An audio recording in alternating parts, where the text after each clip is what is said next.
Hey everyone, this is Ryan Egger with Peak Endurance Solutions, and you're listening to the VO2 Max podcast.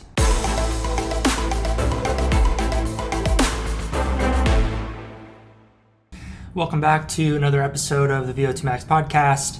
And if this is the first time you're listening to this podcast, I hope you enjoyed today's episode, and I hope that you continue to tune in for future episodes. Today's episode, I'm going to be talking about cold water immersion and its potential to enhance the adaptation or adaptive response to endurance training. So I've talked before in previous podcast episodes, and I've also written before on my written blog on my website about the use of cold water, cryotherapy to enhance recovery between training sessions. And that's usually what most people think of when they think of using cold water or ice baths or cryotherapy. They think that it's utilized for recovery purposes. And the evidence, as I've discussed previously on other podcast episodes related to recovery, the efficacy of cold water, ice baths, cryotherapy to enhance recovery after strenuous exercise is somewhat mixed, with some studies showing that it has a benefit, other studies showing that it has no benefit, and then some studies showing that it actually has a detrimental benefit, or a detrimental effect, I should say. But this episode is going to be focusing primarily on the use of cold water after exercise to enhance the adaptive response from endurance training. So I'm not going to be focusing on recovery. It's all going to be focused on the use of cold water just to improve that adaptive response that you get from doing chronic endurance training. And so to start, let's first kind of talk about how we adapt to endurance training over time. So I'm going to make it really, really simple, and it's probably going to sound somewhat intuitive, but I just want to make sure that I cover it because it's going to help set the stage for talking about the use of cold water immersion to essentially enhance that adaptive process. So when you do an endurance training session, you don't immediately get better, right? Most people understand that. Usually what happens, or always what happens from an endurance training session, especially as it becomes harder in terms of its distance or its duration or the intensity, is you get some type of short-term stress response, right? So it's a good stressor, but it's a stress response nonetheless. And so from that endurance training session, you get a short-term stress response that's usually characterized by a variety of kind of molecular signals or biochemical signals that are going on in the body. And then from those molecular or biochemical signals and pathways comes the eventual response from the body that leads to an increased capacity and function to perform endurance exercise, right? So if you go out and you do a hard track session or a really hard bike session on the trainer, you don't get better right away, right? If anything, you lose fitness and function and performance for a short period of time, sometimes 12 hours, 24 hours, 36 hours, maybe 48 hours, or even 72 hours, depending on how intense and how demanding that training session was. You might actually have lost a little bit of function and fitness. It's why you would never go and do a really hard VO2 max effort on the bike or session on the bike on back-to-back days, right? Because the second day you try and do it, you're most likely going to suffer greatly because you're not going to be able to put forth the same effort or power output that you did the first time you did it. But as you well know, a week or 2 weeks or 3 weeks or 4 weeks later, you start to see that adaptive response kick in with improved fitness, which is basically just an improved overall functional capacity to do work or to resist fatigue. And those adaptations, that long-term adaptive response, comes about because of the accumulation of those short-term stress responses that you get from training, right? And so some training sessions are less stressful than others, whereas some are more stressful than others, but altogether, the accumulation of those short-term stressors leads to the eventual long-term adaptation. And that's essentially the name of the game when it comes to being an athlete, but especially an endurance athlete, where we primarily rely on our endurance capacity and our ability to put out power and to withstand fatigue. That's essentially what we rely on to be successful, is improving our overall capacity and fitness over time through long-term adaptation to regular and consistent endurance training. So anything that we can do to enhance that response, that adaptive response to exercise, would in theory be a good thing in terms of our long-term adaptation to exercise. And so cold water immersion has received a little bit of attention as of late, not for its potential recovery benefits, which again, the evidence is mixed on that, but for its potential to enhance that short-term stress response of the body to endurance exercise.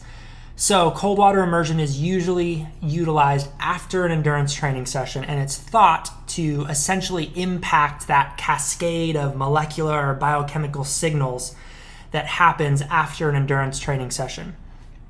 And so there's been quite a bit of research that's been done in the past 10 years in particular that's looked at this.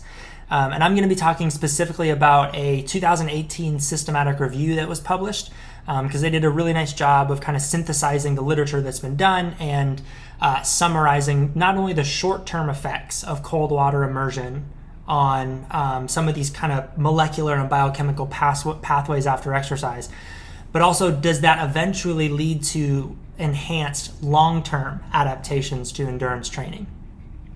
So one of the ways that cold water immersion is thought to improve or enhance endurance training adaptation is through what's called PGC1 alpha. So there's many, there's hundreds if not thousands of biochemical and molecular signaling pathways that occur after an exercise training session in order for you to adapt. PGC1 alpha is a protein, and it's just one of the ways in which you eventually get improved mitochondrial function or improved number of mitochondria in the body. And so as an endurance athlete, or as any athlete, we rely heavily on the mitochondria for energy production in the body. So the more mitochondria you have, or the better those mitochondria are functioning, typically the better your endurance capacity is going to be. And so one of the pathways that involves mitochondrial biogenesis is through this PGC1 alpha protein pathway. All right, so there was some research studies that have been done that have shown that cold water immersion after endurance training compared to just endurance training alone leads to a greater response of PGC1 alpha protein in the body compared to, like I said, just endurance training alone. So endurance training alone already is going to stimulate PGC1 alpha and that pathway that eventually leads to mitochondrial biogenesis. But in these studies that were done, the cold water immersion after exercise essentially augmented that process. So it led to a greater expression of the PGC1 alpha proteins in the body.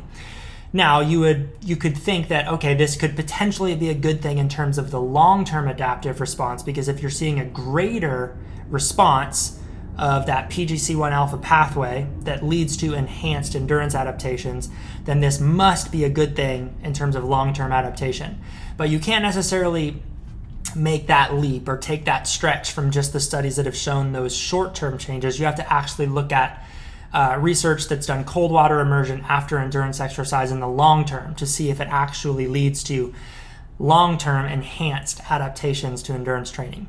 And so that's exactly what this systematic review that I'm going to talk about looked at. They not only looked at and synthesized the literature in terms of the short-term response of like a single cold water immersion session, but they looked at the chronic effect of doing cold water immersion after exercise for prolonged periods of time.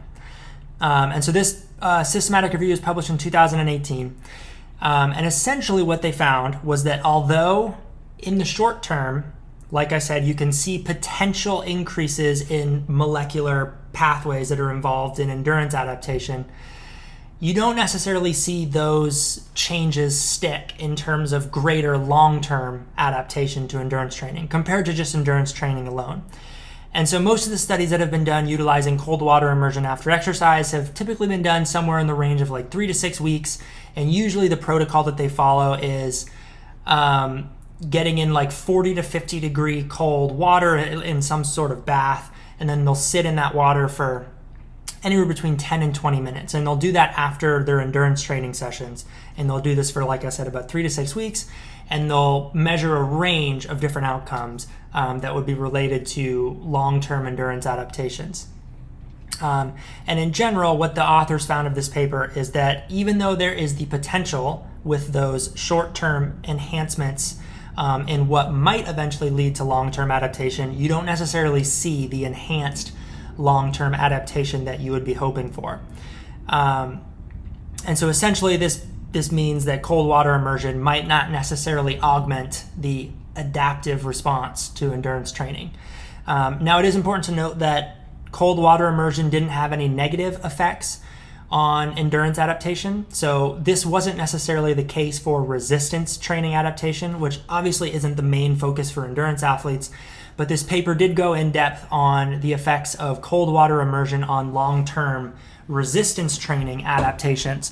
And for resistance training adaptations, there were some studies that showed a negative response in terms of it like shutting off or shutting down or slowing down. I shouldn't say shutting off because it doesn't shut it off completely, but slowing down muscle protein synthesis and therefore muscle protein growth in the long run.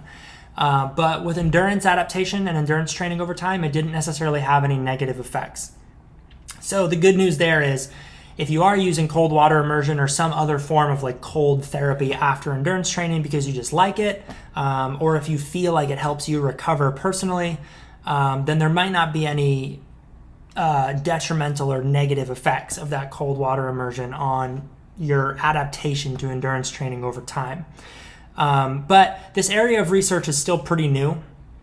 And so it's not necessarily to say that cold water immersion for sure does not help to augment the adaptive response to endurance training.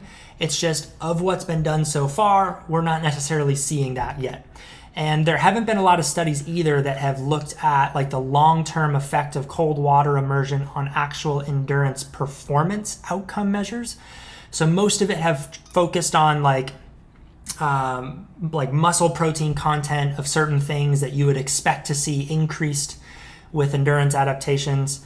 So going back to like PGC1 alpha, for example, in the short term, there was an increase in the expression of that protein from a single cold water immersion session. But in the long term, for example, when you did cold water immersion after endurance training for 3 to 6 weeks, they don't necessarily see an increased concentration or content of PGC1 alpha in the muscle, compared to just doing exercise alone by itself without cold water immersion. But like I said, these studies have been relatively short, so in the range of 3 to 6 weeks. So maybe we need to do longer term studies to see if that leads to an augmented adaptive response to endurance exercise. It could also be that the protocols that these studies have used so far just haven't been effective enough to augment adaptive responses to endurance training. So there have been some studies that the authors talk about in this paper that have been done in animals like mice or rats. And they've shown that really, really prolonged cold air exposure can increase the mitochondrial content of the muscle. And these are in animals that weren't even necessarily doing any kind of exercise or following an exercise protocol. This was just cold water or cold air exposure for a prolonged period of time that led to an improved mitochondrial content in the muscle. But these animals are exposed to really cold air for 24 hours a day, so like a whole day, which obviously most normal athletes living a normal life aren't going to be able to do. But it does highlight that there are potentially ways of tweaking the protocols that have been done so far to see if they elicit any kind of different response in terms of the long-term adaptations to endurance exercise. So maybe it's not cold water immersion that's going to do it. Maybe it's like really, really cold air exposure, like going into a cryotherapy chamber where you can expose yourself to a much colder environment. And maybe it's something like that would eventually lead to long-term changes. Or maybe it's just we need to do longer studies. Maybe it takes longer than 3 to 6 weeks to see some of these adaptive responses kick in. Maybe it would be more in the order of like 2 to 3 or 4 months that we would need to look at some of these cold water immersion protocols. So of that research that's been done so far, even though it doesn't necessarily suggest that cold water immersion augments adaptation to endurance exercise, maybe it's just because the studies that were included in that 2018 review were just focusing on changes at like the muscular level, so just looking for markers of enhanced endurance adaptation. Maybe it's possible that cold water immersion improves actual endurance performance without necessarily signs or markers of enhanced endurance adaptation. And so there was a 2021, a much more recent systematic review and meta-analysis that aimed to examine or look at this exact question. So what are the effects of cold water immersion on actual objective performance outcomes? So whereas the 2018 systematic review that I just talked about was focused more on markers of endurance adaptation, this 2021 review was looking specifically at performance outcomes. Now, this 2021 systematic review and meta-analysis also looked at the effects of cold water immersion on strength training performance outcomes as well as endurance performance outcomes. But again, I will just be referring to the findings as they relate to the endurance performance outcomes. But I do recommend that you take a look at this paper if you do want to get a better general sense of what they found as it relates to strength training adaptations or performance outcomes. Now, within this paper, the majority of the studies that they included and looked at and included within their meta-analysis were primarily cycling-based studies. So they were interventions that were anywhere between like 3 and 7 weeks in length. They would take well-trained or highly trained individuals, put them through a cycling protocol, and then they would also expose one group to cold water immersion after exercise, and then they would obviously have a control group on the other side of the spectrum. And so what the authors found through this systematic review and meta-analysis of the studies that they included was relatively similar to what the authors of the 2018 systematic review found, was that essentially there was no effect of cold water immersion on performance outcomes. So in the 2018 review that I referenced earlier, they essentially found that there was no net negative or positive in terms of chronic cold water immersion on markers of endurance adaptation, whereas now this 2021 systematic review and meta-analysis found that there was essentially no net positive or negative effect of repeated cold water immersion after endurance exercise on improvements or in endurance performance over time. So performance didn't improve over time, essentially, is the take-home message. Now, again, just like that 2018 systematic review that included studies that were primarily 3 to 6 weeks in length, this 2021 review also included studies where the longest one was 7 weeks in length. So it could just be, again, that we need to do longer term studies that are longer than 7 weeks in length in order to see some type of performance outcome response. The cold water immersion protocols that have been done so far are typically somewhere in the range of 40 to 50 degree water for 10 to 20 minutes after exercise. And so it could just be that we need to do colder water or air exposure protocols for a longer period of time over a longer duration of weeks or months. But again, I think between these two papers that were both systematic reviews, and then obviously the 2021 paper also had a meta-analysis component to it as well. But essentially between these two papers, they've included the vast majority of studies that have been done that have looked at cold water immersion on markers of adaptation to endurance exercise as well as actual objective performance outcome measures in endurance exercise as well. And so among all those papers, or all the studies that have been done thus far, there's essentially no positive effect of cold water immersion on both markers of adaptation to endurance exercise as well as performance outcomes. And so far, the evidence is pretty convincing that there isn't necessarily an effect of cold water immersion on endurance performance or markers of endurance adaptation.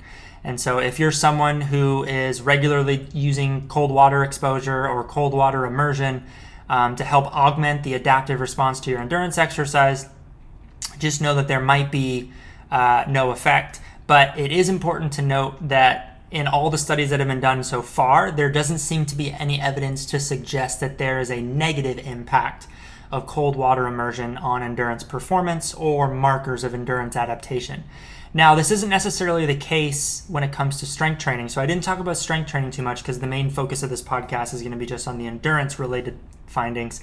But with strength training, there is an actual negative effect of cold water immersion after strength exercise on not only markers of long-term adaptation to strength training, but also actual long-term strength training performance.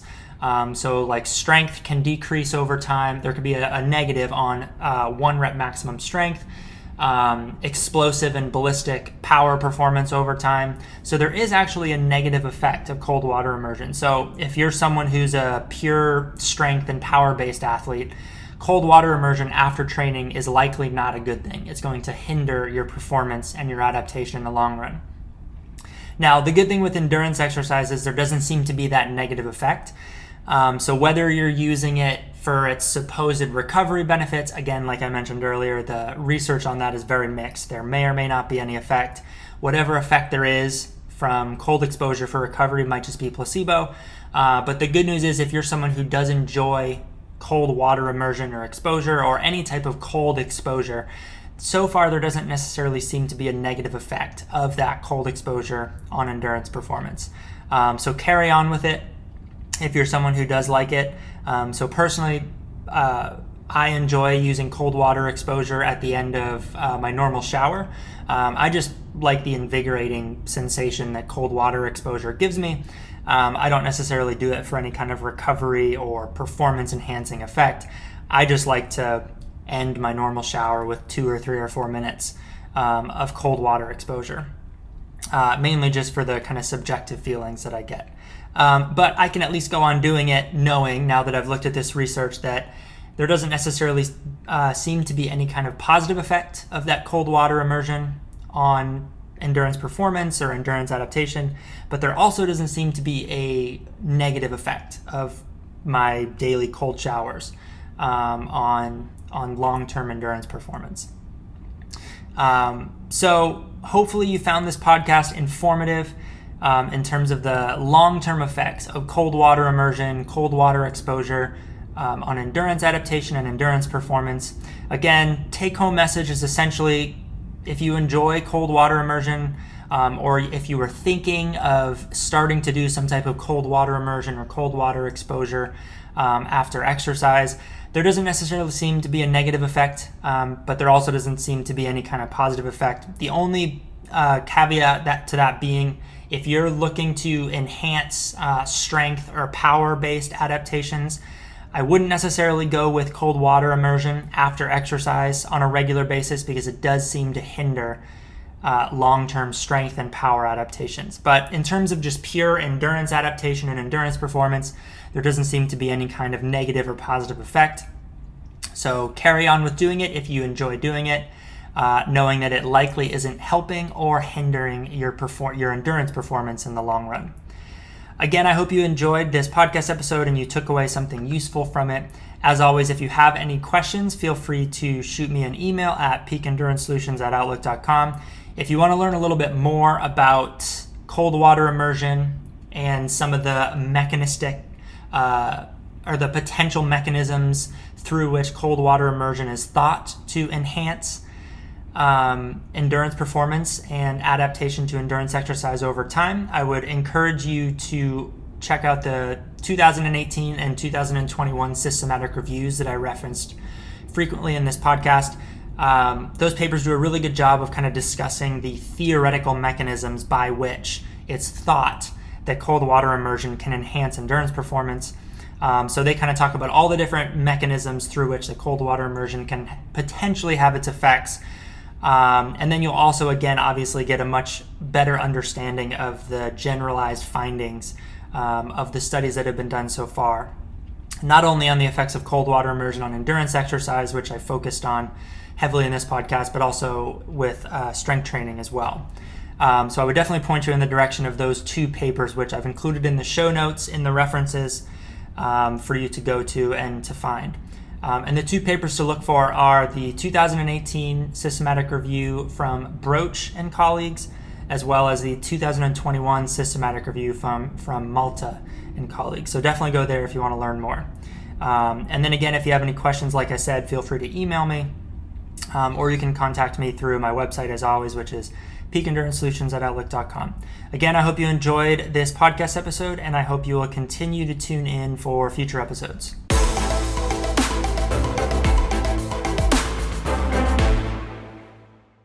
Thank you for tuning in to today's episode. If you liked what you heard in today's episode, please feel free to leave us a review. Those reviews are greatly appreciated and help spread the word about our podcast, as well as help us improve the content that we deliver to our listeners.